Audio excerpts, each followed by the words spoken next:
Silicon Valley is an ultra-competitive environment that comes up with the most exciting technological advancements of our modern life. Understandably, its executives are under constant pressure to deliver something new that will capture and, better yet, disrupt markets. To alleviate the stresses and open their minds, the execs have been known to 1. Experiment with microdosing on psychedelics. I guess they mean entheogens. And 2. Taking brain-stimulating nootropics, thinking enhancers. And 3. Sleeping in phases, whatever that is. What's their latest, greatest brain hack philosophy?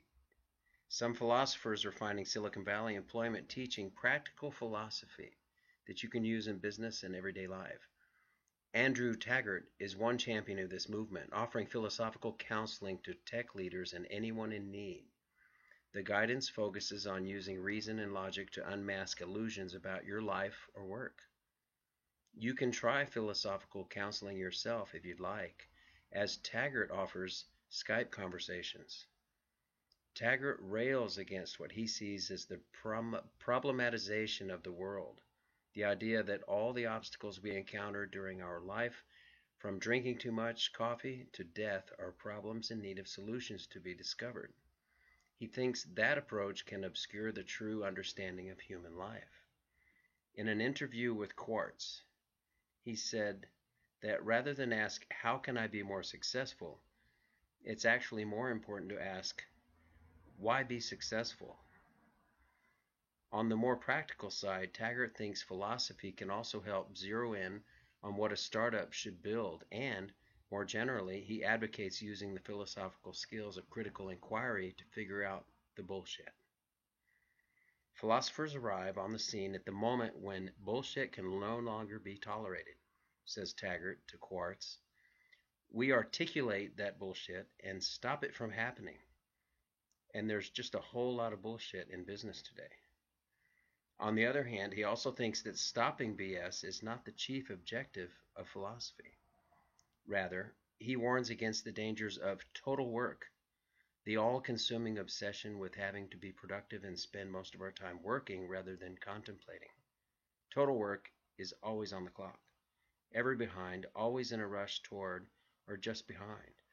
An approaching and encroaching deadline, philosophy occurs when clock time falls away. It seeks to put us in the presence of eternity, says Taggart in a blog post. In fact, he thinks the commitment to total work allows the market to control too many aspects of our life. He cites a startup co-founder he interviewed who asserted unequivocally his view that all human relationships are transactional. Taggart thinks philosophy can open up this kind of thinking to a less solipsistic view that introduces thought and balance to people's lives. Outside of Taggart's efforts, philosophy has always had a strong presence in Silicon Valley. Another philosopher who has made inroads with the tech crowd is Ryan Holiday, a proponent of Stoicism, an ancient Greek school of thought that emphasizes limiting negative emotions and self-control to find the true purpose of one's life. Maybe that's what I've been doing. I'm stoic, I guess, because I limit emotions and self-control. Used to. Peter Thiel, Thiel, the legendary venture capitalist behind some of Silicon Valley's biggest successes like PayPal and Facebook, was a philosophy major in college. He described the importance of philosophy in helping him learn thinking for yourself. Convention cannot be a shortcut for truth. Silicon Valley is filled with conventional thinking. The future is what they are focused on, and people are not sure about it with just a few markers. They will find shortcuts listening to someone else without knowing or figuring it out. The question of thinking for yourself and breaking convention is very important in Silicon Valley and other places.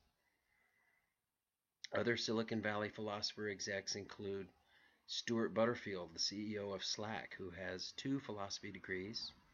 Paul Graham, the co-founder of the world's first Y Combinator, a pioneer of startup funding and development, was also educated in philosophy. Reid Hoffman, the founder of LinkedIn, has a master's in philosophy from Oxford. Carly Fiorina, former CEO of Hewlett Packard and a recent presidential candidate, was a philosophy major, along with medieval history at Stanford. The founder of Facebook, Mark Zuckerberg, also appears to read philosophical texts and has previously recommended the book The Structure of Scientific Revolutions by Thomas S. Kuhn to his millions of followers. All right, folks, thank you for tuning into the Plain Mundane Show. I'm Alex Aquarius. Please hit like and subscribe and ring the bell. Ciao.